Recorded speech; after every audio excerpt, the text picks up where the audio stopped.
Stocks and shares का बड़ा interest आया और 17 साल की उम्र में 32 लाख रुपए का लॉस किया। By the time I was 19 मैंने उसका डबल रिकवरी कर ली। पिताजी टेंशन में मुझे एक दिन बुलाया, बोला ये तेरे पास इतने पैसे कहां से आ रहे हैं, तू कोई गलत काम तो नहीं कर रहा है?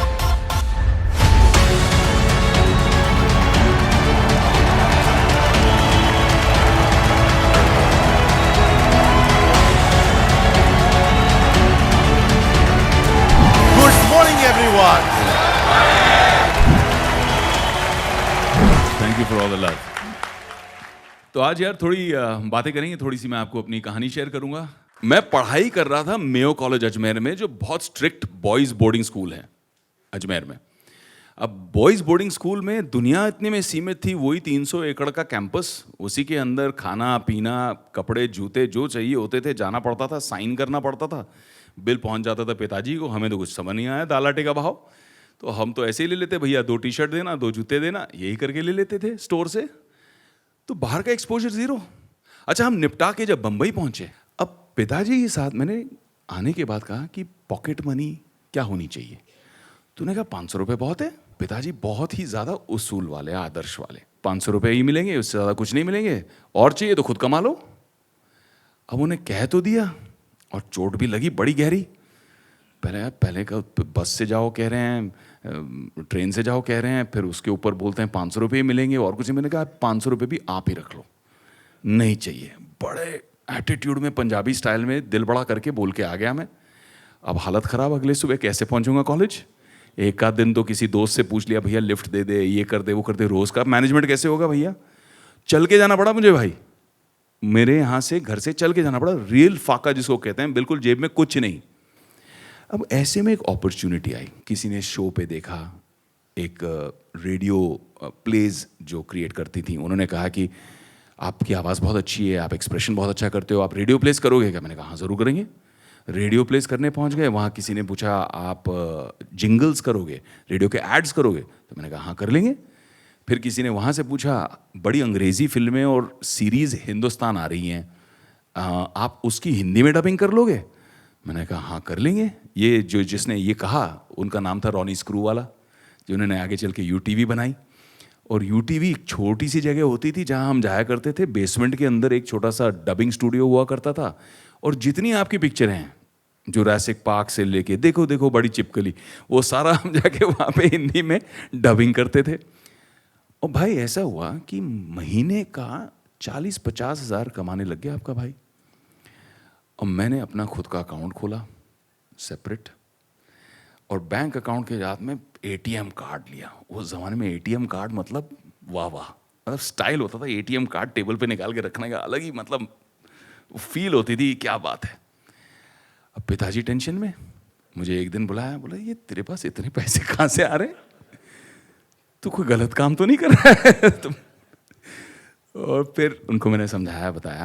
अब जब कैपिटल बनने लग गया, चैप्टर 2 12वीं में सब्जेक्ट चूज करना था, हमने बहुत सोचा बहुत समझा कि इकोनॉमिक्स करना चाहिए। क्यों इकोनॉमिक्स करना चाहिए? क्योंकि पूरे कॉलेज में सबसे खूबसूरत टीचर इकोनॉमिक्स की है।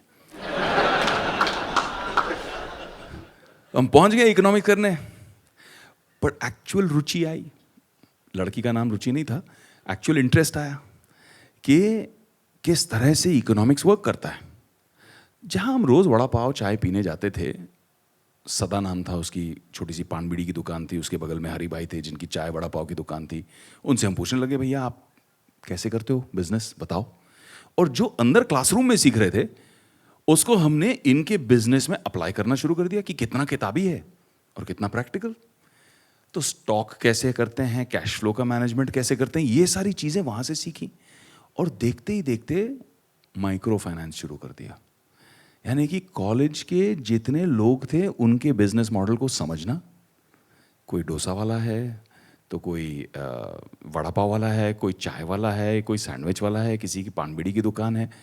इन सब का मॉडल समझ के इनको फाइनेंस करना और एक हेल्थी वे में प्रॉफिट शेयर लेना, ना कि उस जमाने में जो होता था 7-8% पर मंथ चार्ज करते थे इनफॉर्मल फाइनेंसिंग, क्योंकि फॉर्मल फाइनेंसिंग तो थी नहीं, बैंकिंग थी नहीं। तो एक टाइम ऐसा आया जब तक मैं ग्रेजुएट हुआ कि जो पूरे कॉलेजेस के सामने जितनी दुकानें थी सबके साथ मेरा अकाउंट चलता था, सबके साथ मेरी फाइनेंसिंग चलती थी और सबके साथ बाइक खाता बना के रखा था। यहाँ से ऑलवेज फॉरवर्ड प्रोग्रेशन कि क्या नेक्स्ट, क्या है, व्हाट नेक्स्ट। और व्हाट नेक्स्ट में जापान का एक बहुत सुंदर शब्द है भाई, काइजेन, कांस्टेंट इंप्रूवमेंट, कि आगे क्या और क्या बेटर और क्या बेटर हो सकता है।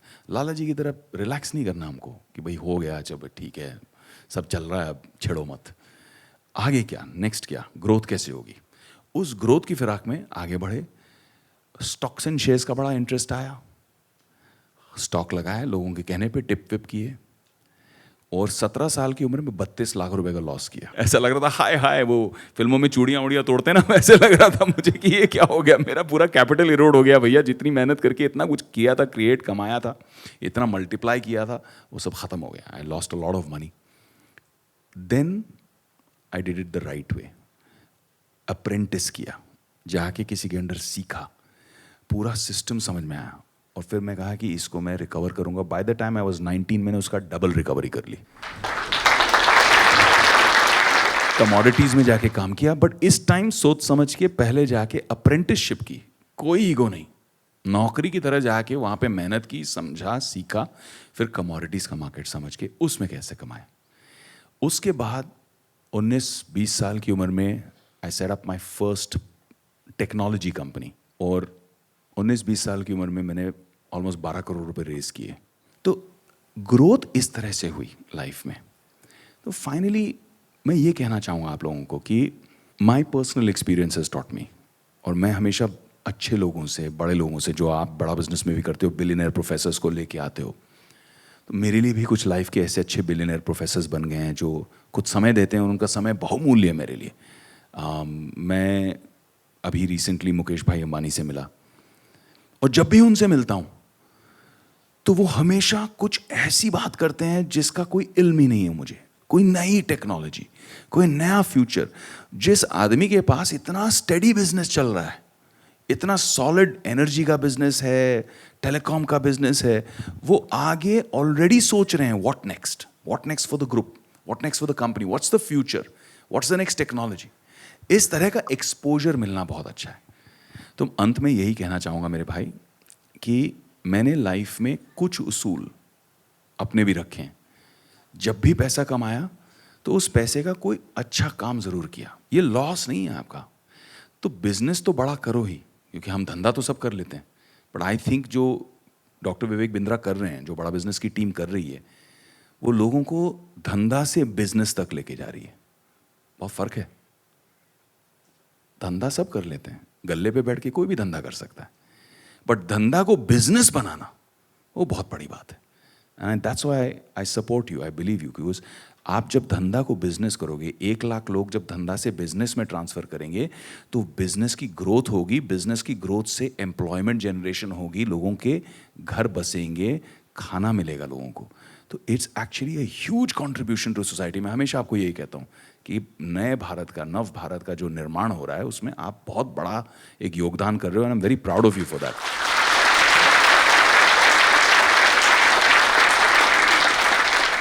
I have a question from you. मैं ये जानना चाहूँगा और सब ये जानना चाहेंगे, फ़ायदा होगा कि आप एक स्टार्टअप को मेंटर करने से पहले, उसमें इन्वेस्ट करने से पहले, उसमें अपना समय देने से पहले, उसको बड़ा करने का डिसीजन लेने से पहले, आप what all do you see?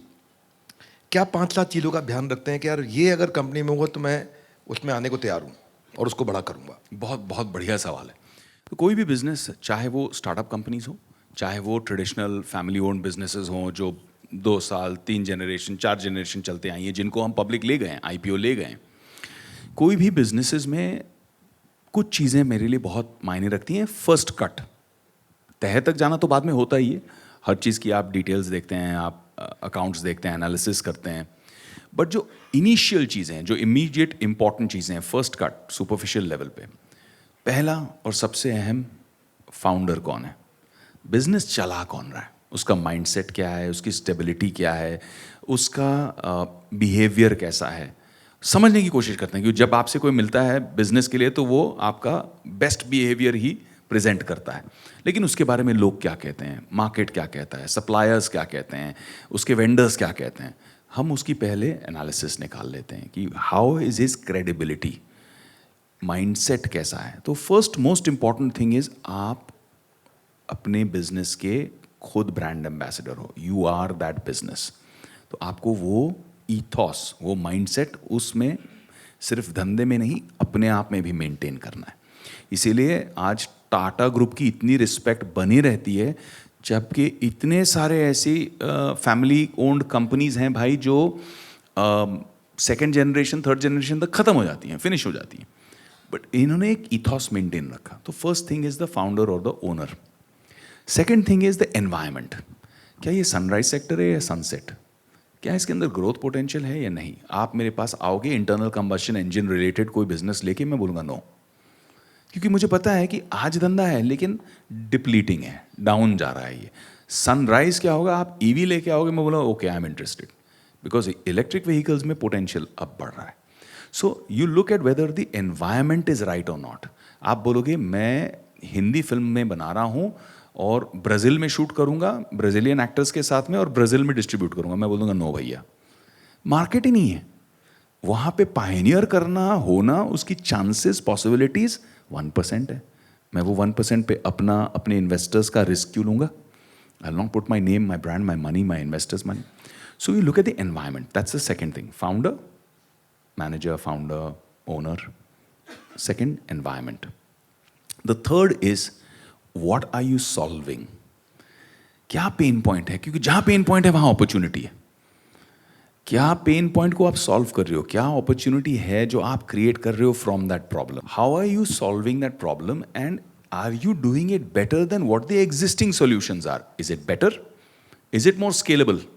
Is it cheaper? Is it more qualitative? This actual value addition, actual value addition आप कर रहे हैं या नहीं कर रहे हैं, उसे हमें असेस करना है। I never go into anything that's pure trading based, कि यहाँ एक अपॉर्चुनिटी है, यहाँ से लिया, यहाँ पकड़ा दिया। No, anything that can be built and scaled. And the last and most important thing is, can it be scaled organically? Can it be scaled organically without the founder? कि कल को फाउंडर को कुछ हो गया तो ये धंधा अपने आप चलेगा या ये उसी पे टिका है? As an investor I look at these few things.